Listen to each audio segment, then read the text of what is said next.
in her inner power.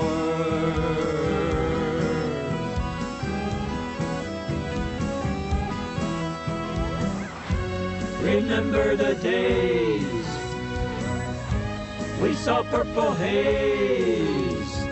1 and 1 and 1 is 3. Hey, hey, baby, what you do to me?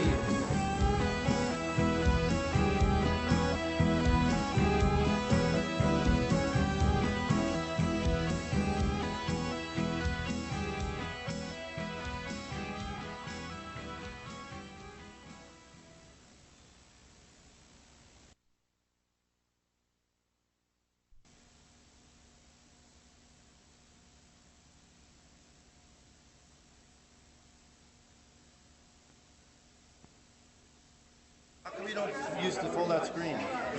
Battery. Ah. Okay, hello Louisville. Here we are. This is Patrick Moore at the Normal Conference in Washington, D.C. And I just happened to notice that the distinguished editor of High Times magazine, Stephen Hagar, happened to be in the audience, and he graciously agreed to say hello and share a few sentiments with us.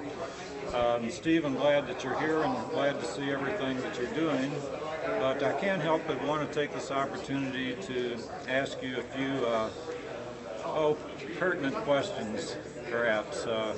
As you know, billions of dollars is being spent by a multitude of organizations to do everything possible to suppress and distress anyone using any kind of drug in America.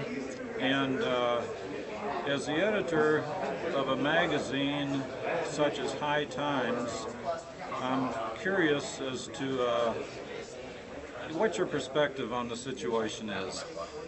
Well, over the last few years, I've been through quite a voyage, of discovery.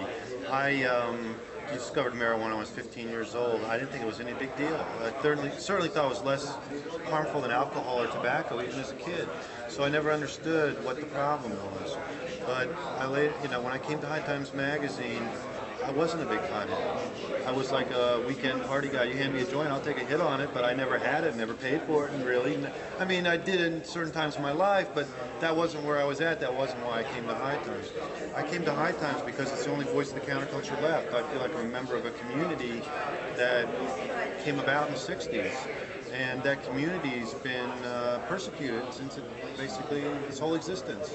And the drug laws is how the government persecutes minorities, and the counterculture is a minority group.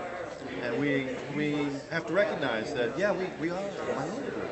And yeah, it's like all these laws that are designed to railroad us into jail, that's really, restricting us from having our culture, basically, because, this is our sacrament, and, we don't want to take sacraments away from anybody else, and we want freedom of religion in this country. So if we're going to have freedom of religion, we got to allow new spiritual cultures to emerge, nurture them, let them come to fruition. So this culture is only at its very beginnings. What I discovered at High Times first was it's not bad for you. People live longer if they use marijuana wisely. So, so what's the problem? Then we discovered, well, you can, make paper out of it, make your car out of it, make your clothes out of it. You know what I mean? There's the whole hemp thing. I go, why haven't we been told about this?